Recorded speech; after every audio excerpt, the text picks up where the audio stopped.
Hi everyone, we're here today at the Pilates house, which is Brett Howard's studio in New Jersey, and we were filming classes all day with Brett. Thank you, Brett. So I'm excited for you to see those, but while we were here, his new book, Pilates for Children and Adolescents, arrived, and I really wanted to take a moment to talk about it because it's a great book for teachers and a great resource for learning how to teach Pilates to children. Congratulations on the publication, Thank Brett. you. Tell us all about it. Well, what it is, it's a manual and also guidelines, as well as a curriculum for teachers who would like to teach children. Mm-hmm. And it focuses on both the private sector and also schools, which is a whole nother beast. And Yeah. people think it's very easy to get it into schools, but actually it's not quite so easy. So it gives you different guidelines of how to best do that. The other thing is it talks about how to work with this population of people, which is a child population, which is much different than an adult population. Mm-hmm. And what we do is we give you different guidelines physiologically, anatomically, cognitively, and also in terms of behavior. So then it's a lot of things to think about when you're working with children, and then you can go into it with a little bit more knowledge.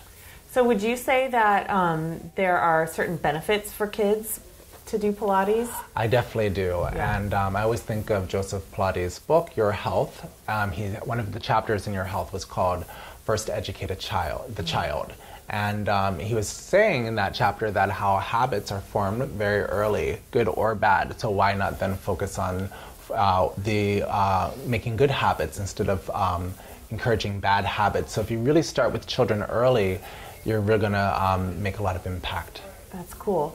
Are there certain exercises that kids should avoid at different ages, and do you go over all that? We do, actually. So I'm not going to go into great detail, but there are, in terms of the child, we've divided it into 4 different groups: early childhood, then the magic window, pubescent, and then post-pubescent. And so with each age group, we focus on different things that you would like to do with those children. It is mat-based, and I also personally think that when working with children, it's best to avoid apparatus unless you're going to be working with special needs or a pre-professional child, someone who's really skilled at a certain sport, or they're a high-level dancer or gymnast.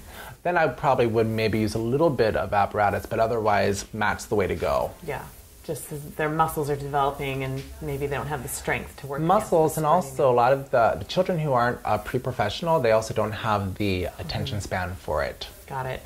I looked through the book and I found so many wonderful images and ways to work with kids. So can you just give us a little example of how you might teach an exercise differently for an adult versus a kid? Not a problem. Yeah. One thing I like to do when I'm working with children is I like to scaffold.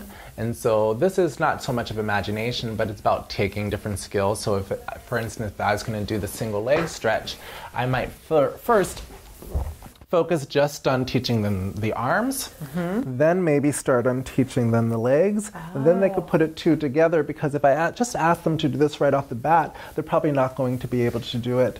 The other thing that I do is I like to incorporate a lot of different props, and what that allows is maybe there's a skill they can't achieve yet, but with the prop they can start to figure out how to execute that skill, then eventually you take the props away and they're able to do it autonomously. And then I like to put a lot of imagery in it. So for instance, single leg circle, I talk about imagining that their leg is a pencil, and then they want to draw circles on the ceiling with the tip of the pencil, trying to make sure that they retrace the same circle. So every time, with every brush stroke, it just gets bold and more bold. And then on the reverse, I say, now flip the pencil over, and now you're erasing the circle. And so that's how you could put some imagery involved with it. I might end up using that for adults.